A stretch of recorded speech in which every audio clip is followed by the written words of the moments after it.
मेरे प्यारे देशवासियों, आप सभी को क्रिसमस की शुभकामनाएं।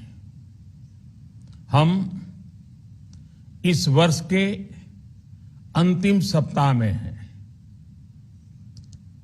2022 बस आने ही वाला है। आप सभी 2022 के स्वागत की तैयारी में जुटे हैं, लेकिन उत्साह और उमंग के साथ ही ये समय सचेत रहने का भी है।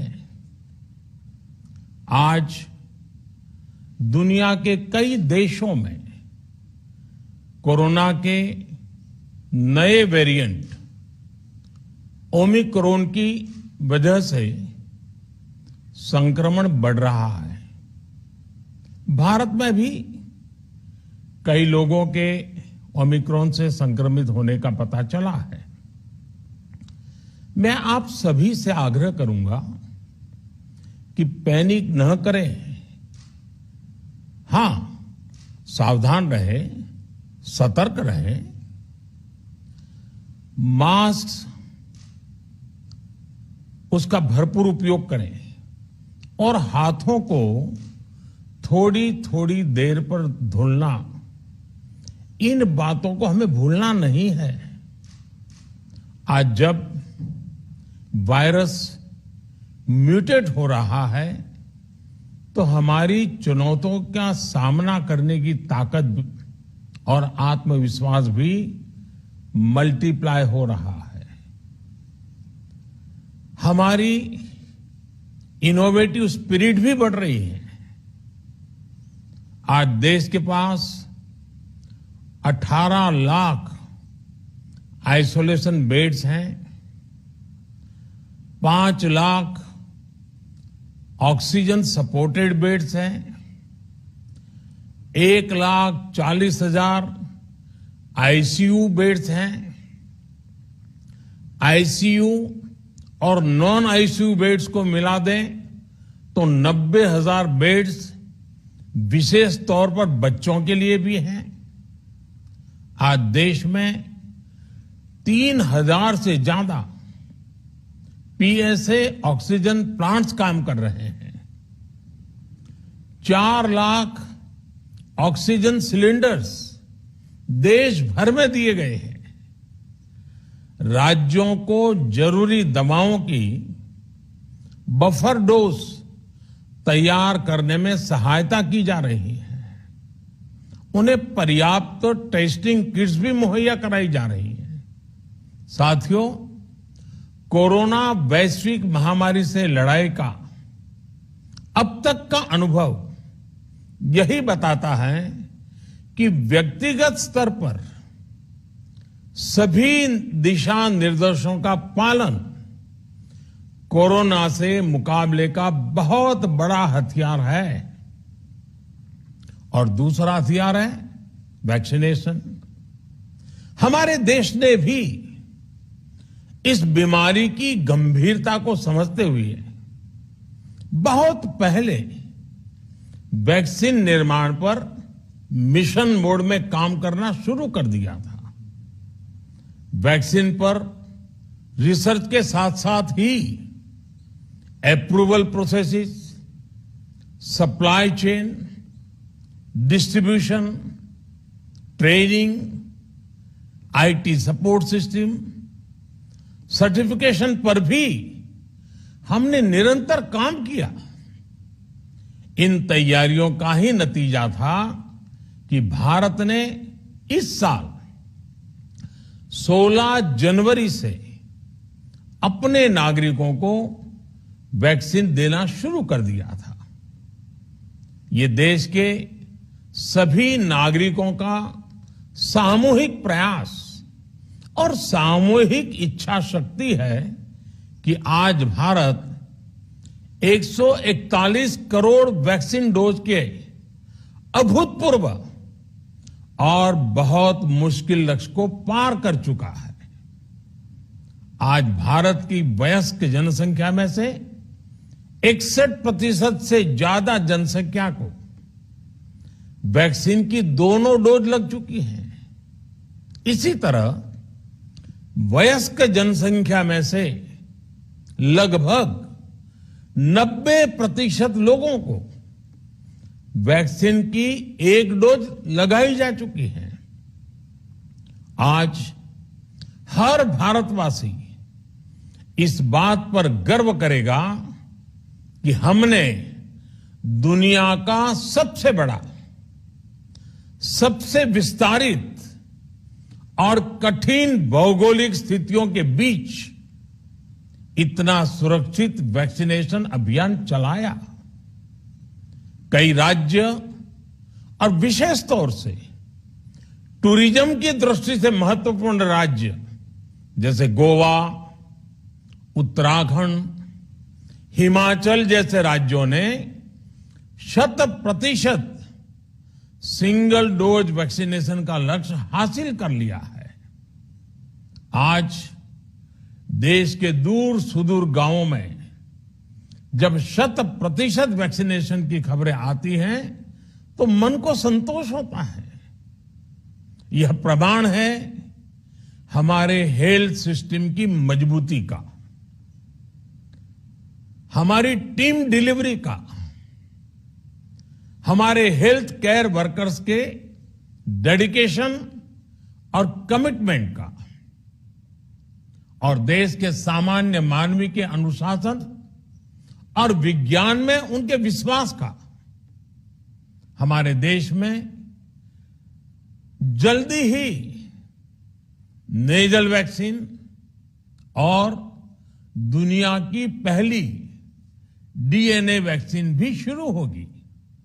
साथियों, कोरोना के खिलाफ भारत की लड़ाई शुरू से ही वैज्ञानिक सिद्धांतों, वैज्ञानिक परामर्श और वैज्ञानिक पद्धति पर आधारित रही है।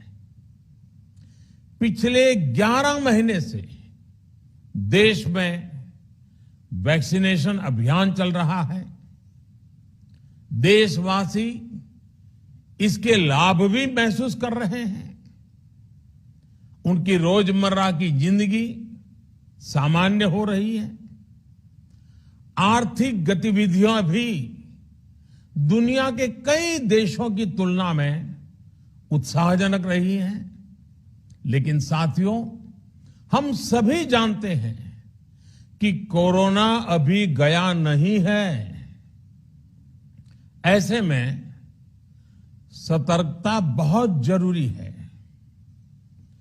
देश को सुरक्षित रखने के लिए, देशवासियों को सुरक्षित रखने के लिए हमने निरंतर काम किया है।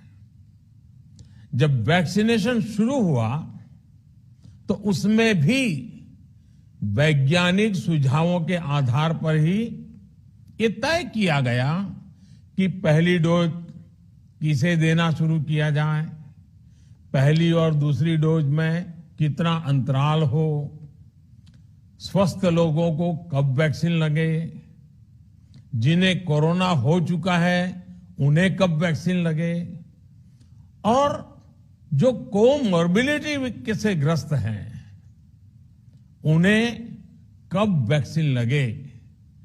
ऐसे निर्णय लगातार किए गए और ये परिस्थितियों को संभालने में काफी मददगार भी साबित हुए हैं। भारत ने अपनी स्थिति परिस्थिति के अनुसार भारत के वैज्ञानिकों के सुझाव पर ही अपने निर्णय लिए हैं। वर्तमान में ओमिक्रॉन की चर्चा जोरों पर चल रही है। विश्व में इसके अनुभव भी अलग अलग है, अनुमान भी अलग अलग है। भारत के वैज्ञानिक भी इस पर पूरी बारीकी से नजर रखे हुए हैं, इस पर काम कर रहे हैं। हमारे वैक्सीनेशन को आज जब 11 महीने पूरे हो चुके हैं तो सारी चीजों का वैज्ञानिकों ने जो अध्ययन किया है और विश्व भर के अनुभवों को देखते हुए आज कुछ निर्णय लिए गए हैं। आज अटल जी का जन्मदिन भी है, क्रिसमस का त्योहार भी है, तो मुझे लगा कि इस निर्णय को आप सबके साथ साझा करना चाहिए। साथियों, 15 साल से 18 साल की आयु के बीच के जो बच्चे हैं, अब उनके लिए देश में वैक्सीनेशन प्रारंभ होगा। 2022 में 3 जनवरी को सोमवार के दिन से इसकी शुरुआत की जाएगी। ये फैसला कोरोना के खिलाफ देश की लड़ाई को तो मजबूत करेगा ही, स्कूल कॉलेजों में जा रहे हमारे बच्चों की और उनके माता पिता की चिंता भी कम करेगा। साथियों, हम सबका अनुभव है कि जो कोरोना वॉरियर्स हैं, हेल्थ केयर और फ्रंटलाइन वर्कर्स हैं, इस लड़ाई में देश को सुरक्षित रखने में उनका बहुत बड़ा योगदान है।